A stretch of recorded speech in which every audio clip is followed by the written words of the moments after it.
आज आप लोग कथा श्रवण करने के लिए बैठे हो। आज कौन सा दिन है मालूम है आपको? कौन सा वार है? मंगलवार। सावन के महीने में मंगला गौरी व्रत प्रारंभ हो जाता है। तो मंगला गौरी व्रत, और कई माताएं उस मंगला गौरी व्रत को करती। मंगला गौरी व्रत का मतलब क्या है कि आज के दिन तुम संसार का मनुष्य जब अशोक सुंदरी वाले स्थान पर थोड़ा सा कुंकू चंदन लगाकर, हल्दी लगाकर एक बेलपत्री समर्पित करता है और हृदय से अपने मन में मंगल कार्यों का विचार करता है, मेरे बेटे का विवाह हो जाए, मेरी बेटी का विवाह हो जाए, मेरी बहू को संतान हो जाए, मेरे बेटी के यहाँ संतान हो जाए, मेरा कोई मकान बन जाए, मेरे घर में कोई मंगल सुकुन हो जाए, मेरे घर में मंगल आनंद हो जाए। जब आज के दिन वो मंगल गौरी व्रत के दिन, आज के दिन जो विचार करता है, जो सोचता है, जो अशोक सुंदरी वाले स्थान पर कंकु चंदन हल्दी रखकर एक बेलपत्र समर्पित करता है और उसके मंगल कार्य आज से प्रारंभ होना चालू हो जाते हैं। मंगला गौरी व्रत का प्रमाण ही यही है कि वो मंगल करना प्रारंभ कर दे। और शिव तत्व कह रहा, जितने श्रावण के महीने में जो उत्सव आते हैं, कई माताओं का तीज का व्रत आता है, छोटी तीज आती है, बड़ी तीज आती है, उत्सव आ जाता है, कहीं भादों के महीने में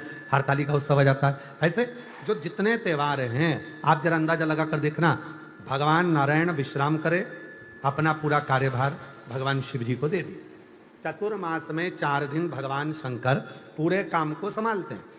और जितने त्योहार पूरे साल में नहीं आते, उससे ज्यादा त्योहार ये 4 महीने के अंदर आ जाते हैं, 4 महीने के भीतर आ जाते हैं। इन 4 महीने में इतने त्योहार क्यों आते हैं? क्योंकि देव अधिदेव महादेव का ये पावन चरित्र कथा है कि मेरे उपासक, मेरी साधना करने वाले, मेरा उपास करने वाले, मेरा व्रत करने वाले, मेरा नियम धारण करने वाले, जब श्रावण से 1 लोटे जल का, 2 लोटे जल का कोई नियम बना लेता है और मेरी साधना करना प्रारंभ कर देता है, तो उस पर 33 कोटि देवता अपनी कृपा बरसाना प्रारंभ कर देते हैं, अपनी दया करना प्रारंभ कर देते हैं। सीहोर की कावड़ का एक नियम है, आप लोगों ने सुना है कि नहीं सुना, वो हमको नहीं। अपने घर से जब कावड़ भरने के लिए सीहोर आते हो तो अपने घर के दरवाजे पर 2 स्वास्तिक बनाकर आते हो। 2 स्वास्तिक नहीं बनाकर आते तो जाकर बनाते हो। सीहोर कावड़ भरने आने वाले 2 स्वस्तिक अपने दरवाजे पर बनाकर आते हैं। और अगर बनाकर नहीं आते हैं तो यहां से जल चढ़ाने के बाद जाते हैं तो 2 स्वस्तिक बनाते हैं। और जो 2 स्वस्तिक दरवाजे पर बनाए जाते हैं, एक इधर जो बनाया जाता है, जो सीहोर में कावड़ चढ़ती है, उस कावड़ का अगर थोड़ा सा भी जल तुम्हारी कावड़ के लोटे में अगर अंश मात्र भी, जरा सा भी अगर है, तो उसको दोनों जगह पर छीट दिया जाता है। क्यों? क्योंकि बाबा का ये प्रसाद हमारे द्वार पर रहे और हमारे घर का भंडार जिंदगी भर भरा रहे, कभी खाली ना। हमारे घर में शुभ शुभ कार्य होते रहे, नित्य नूतन नूतन उत्सव होते रहे, नित्य आनंद होता रहे। एक मात्र अंश मात्र भी जल हमारे अगर पात्र में रह गया तो वो हमारे शिव की कृपा से। शिव की।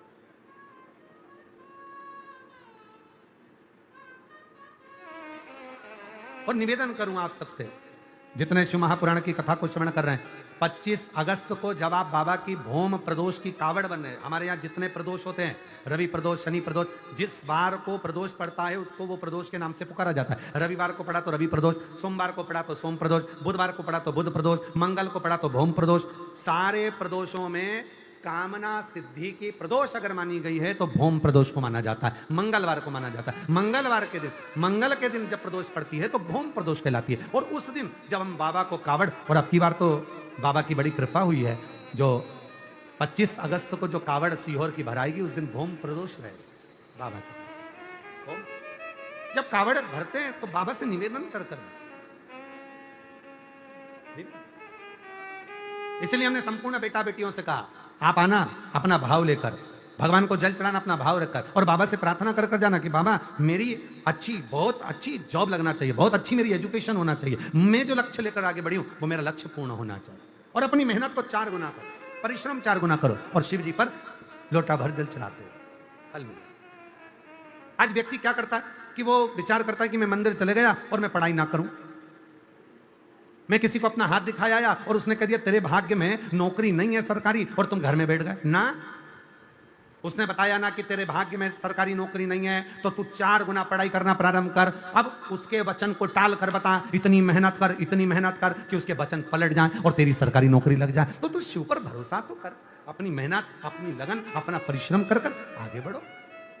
सारी समस्या का हल सावन में 2 लोटा जल।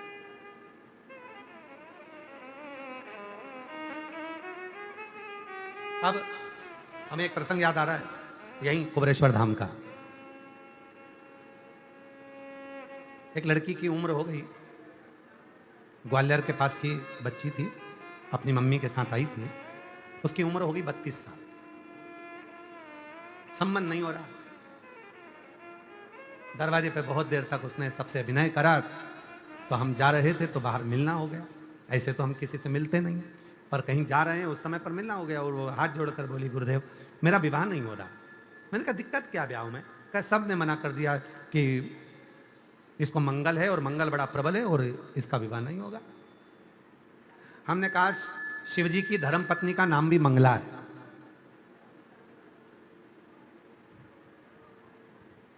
रोज प्रतिदिन एक लाल कलर का फूल लेकर माता मंगला को देना प्रारंभ कर। मम्मी पापा को बोल लड़के खोजना प्रारंभ करें। मां मंगला तेरे सारे मंगल दोष का निवारण करेगी और एक दिन ऐसा आएगा कि तू अपने पति के साथ कुबरेश्वर धाम आए। ये पति और वही ऐसी कृपा हुई। समय तो लगा, 1.5 वर्ष के बाद वो अपने पति के साथ बाबा को धोख लगाने आई कि लोग कह रहे थे मेरा विवाह नहीं होगा, पर हमने विचार कर लिया कि हमारा विवाह नहीं होगा। हमने विचार कर लिया। आप सोचोगे मेरे घुटने में कोई रोग हो गया, घुटने में कोई रोग हो गया तो घुटने में रोग होएगा जरूर। आपने सोच लिया मेरे शरीर में गठान हुई है, वो गठान कहीं बेकार तो नहीं है, वो गठान कहीं कैंसर की तो नहीं है, वो गठान इतनी बेकार तो नहीं है। जब बार बार मन में लेकर आओगे कि वो गठान ऐसी, वो गठान ऐसी, वो गठान ऐसी, तो वो रोग आ जाएगा। आप जिसका स्मरण कर रहे हो, आपने विचार कर लिया गठान तो होती रहती, गल जाएगी। शिव जी कृपा करेंगे, 1 लोटा जल चढ़ाऊंगी, आचमन करूंगी, गठान पर लगाऊंगी, मिट जाएगी। तो वो गठान मिट जाएगी। और तुमने उसका मनन चिंतन करा कि वो रोग नहीं हो जाए, वो बीमारी नहीं हो जाए, वो बीमारी नहीं हो जाए, वो बीमारी नहीं हो जाए। तुम वो वैसा ही सोच, अच्छा विचार करो, अच्छी सोच रखो, अच्छे विचार में डूबो, अच्छा होगा। और जब हम गलत विचार करते हैं, गलत सोच रखते हैं, तो वो गलत होना प्रारंभ होता। और शंभो शरणे पड़ी मांगो घड़ी रे घड़ी, दुख काटो दया करी निदर्शन आपो। पार्थिव शिवलिंग के पूजन से क्या मिल सकता है? शिव महापुराण की कथा कहती है जीवन का ऐसा कोई सुख नहीं है, जीवन का ऐसा कोई आनंद नहीं है जो पार्थिव शिवलिंग से नहीं प्राप्त किया जा सकता। दुनिया का सारा सुख पार्थिव पूजन से प्राप्त कर सकते। पार्वती जी ने पार्थिव पूजन कर कर शिव जी को अपना पति बना लिया और भगवान भोलेनाथ जी के साथ में माता पार्वती जी का मंगल विवाह हुआ। भगवान शंकर ने माता पार्वती से कहा था, पार्वती जब मनुष्य रोग से ग्रसित होगा,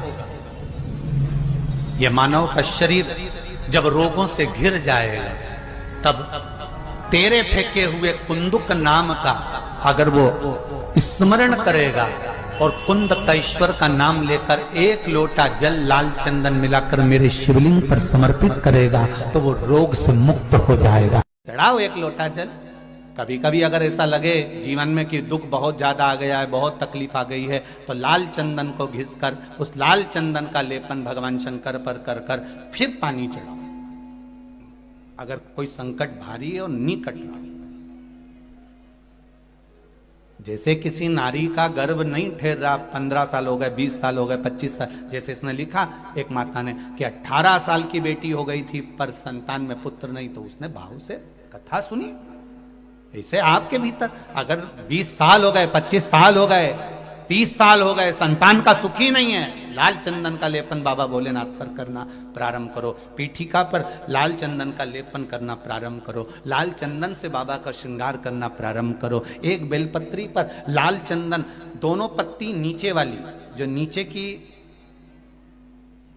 की जो 2 पत्ती होती है, इस पे लाल चंदन और बीच वाली पत्ती पर पीला चंदन लगाकर बाबा के शिवलिंग को समर्पित करिए। बाबा से प्रार्थना करिए, रोज प्रार्थना करो। परंतु एक बात का स्मरण रहे, 25 साल हो गए, 20 साल हो गए, 30 साल हो गए, संतान नहीं, तो पहले जल से अभिषेक कराना, अभिषेक कराकर उस जल का आचमन करने के बाद हाथ को खासा करना, धोना, उसके बाद में फिर वापिस बाबा का स्नान कराओ। फिर चंदन का लेपन कराओ, फिर एक लोटा जल चढ़ाकर बाबा का स्नान कराओ। बाबा का बड़ा सुंदर भाव से लाल चंदन से जो अभिषेक करता है, बाबा को लेपन कर कर फिर जल चढ़ समर्पित करता है, निश्चित है उसकी गोदी मेरा देव अधिदेव महादेव जरूर भरता है। ये निश्चितता है। हम तो बेटियों से भी कहते हैं, जिसका विवाह नहीं हो रहा हो, 25 साल 30 साल 27 साल 28 साल 32 साल 40 साल हो गए हो, नहीं हो रहा हो बेटा बेटी का विवाह, उसे लाल चंदन का प्रयोग अशोक सुंदरी वाली जगह पर 7 बिंदी लाल चंदन की लगाकर 7 बेलपत्र 7 बिंदी पर रखिए और महाराज अपनी कामना कर कर भगवान से आइए, बाबा देगा, करेगा, 3-4 महीने में विवाह पक्का करेगा। ये लाल चंदन की महत्वता है शिव तत्व।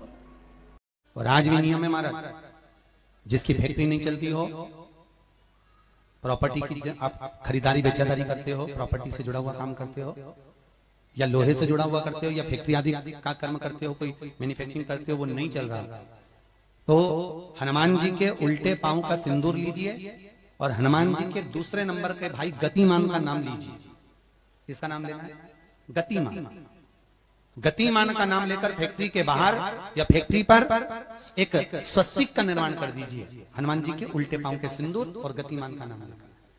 कभी आपकी फैक्ट्री कोई काम नहीं निकालेगी, उन्नति की ओर ही लेकर जाएगी, कभी घाटे की ओर नहीं जाएगी। गतिमान का नाम,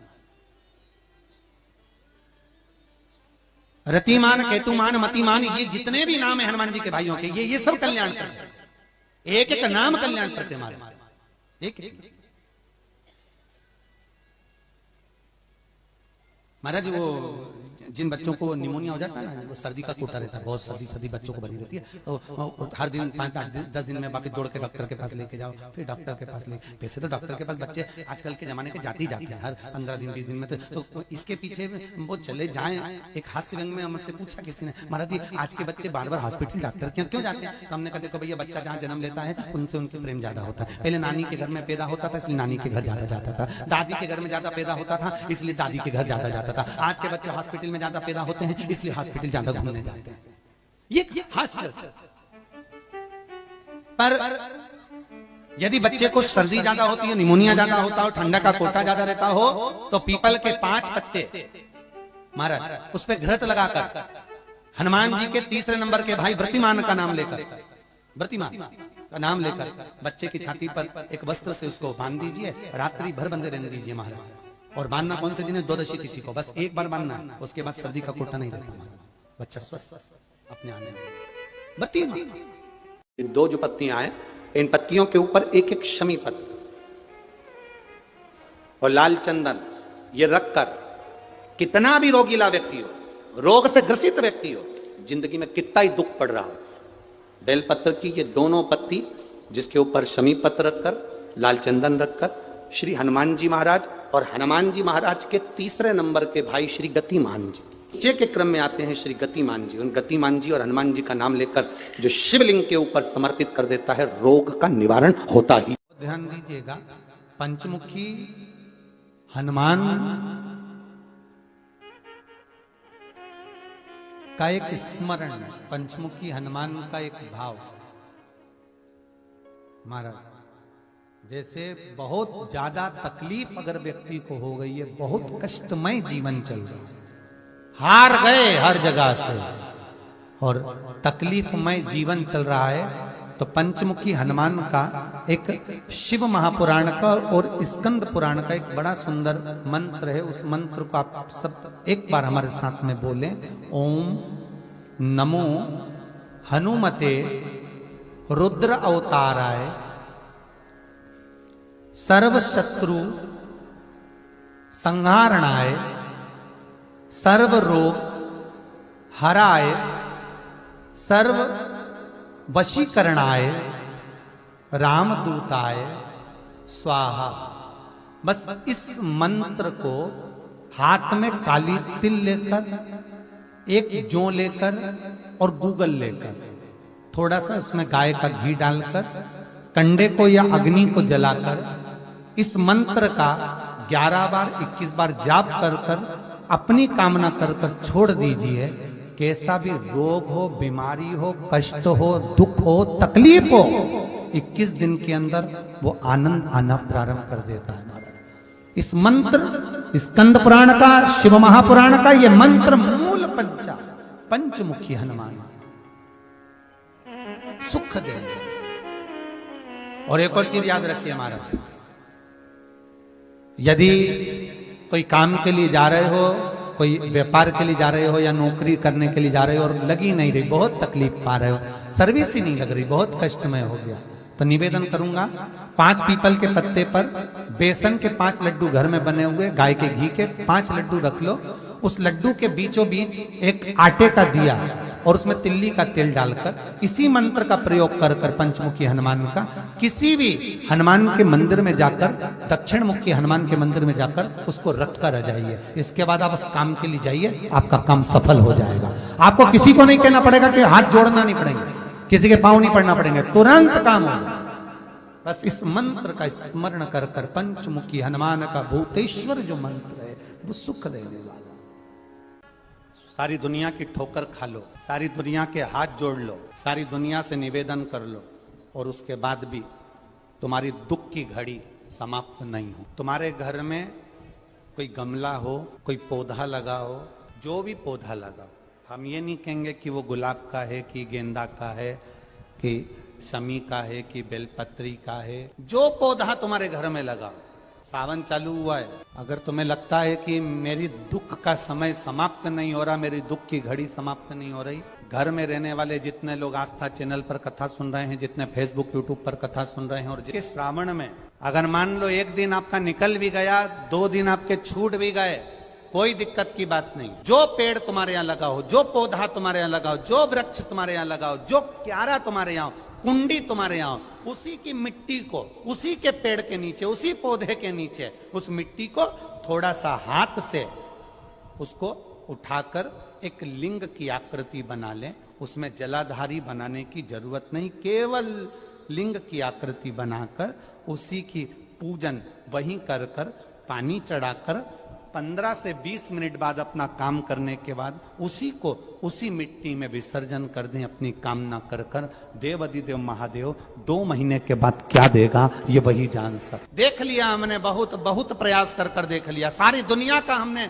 प्रयोग कर कर देख लिया। इनसे भी पूछा, उन्होंने कहा वाशरूम इधर बना दो, वास्तु शास्त्री ने कहा ये बना दो, ज्योतिषाचार्य ने कहा ये बना दो, उन्होंने कहा ये बना दो, उन्होंने कहा वो बना दो। हमने दुनिया का काम कर कर देख लिया, हाथों की अंगूठियां बदल कर देख ली, नग आभूषण बदल कर देख लिए, सोने की दिशा बदल कर देख ली, सीढ़ियों की दिशा बदल कर देख ली। अब जब सारी दिशा बदल कर देख ली, सारा काम कर कर देख लिया, उसके बाद भी अगर हमारी ग्रह दशा नहीं सुधरे, हमने सबके दरवाजे जाकर देख लिया, देवी देवताओं के भी धोख धोख के देख लिया, पर जब भी अगर हमारी दशा ना सुधरे तो फिर कहीं मत जाना, महादेव के चरणों में जाकर बस उसकी आराधना में लग जाना। श्रावण महीने की जो महापुराण की कथा यहाँ छठ में 3 चीजों का वर्णन बड़ा विशेष आया।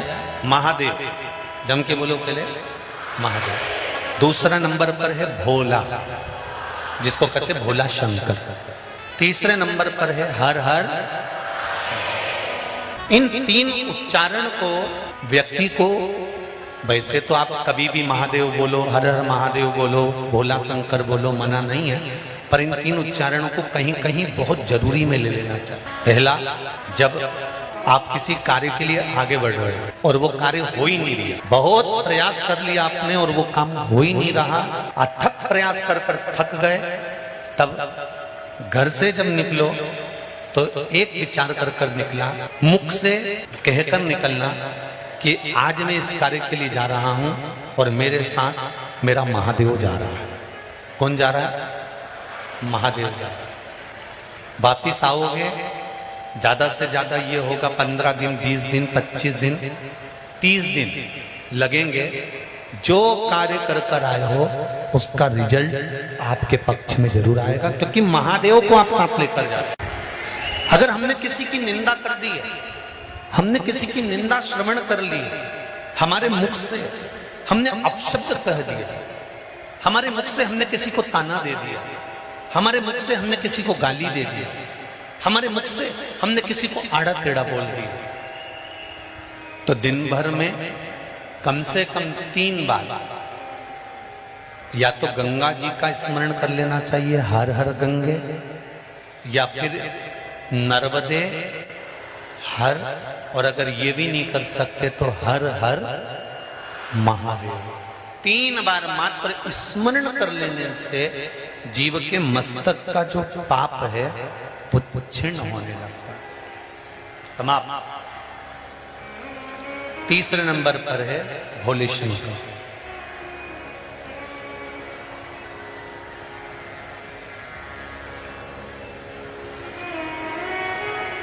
बहुत तेज क्रोध आ रहा।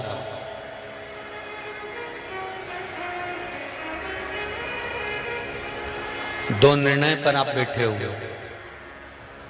एक मन कर रहा है इस लड़के से शादी करूं कि इस लड़के से शादी करें, इस लड़की से ब्याह करें कि इस लड़की से ब्याह करें, किराने की दुकान डालें कि जनरल स्टोर डालें, इस जगह पर नौकरी करूं कि इस जगह पर नौकरी करूं।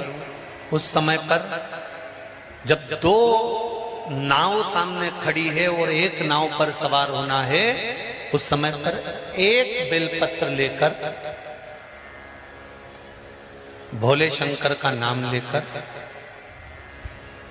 एक बेलपत्र लेकर, भोले शंकर का नाम लेकर, बेलपत्र के पेड़ के नीचे ही रखकर निर्णय ले लिया करो। वो निर्णय तुम्हारा सफल होगा, कभी भी निष्फल नहीं। मात्र केवल एक बेलपत्र का पत्ता हमारे जीवन में सुख प्रकट कर देता है।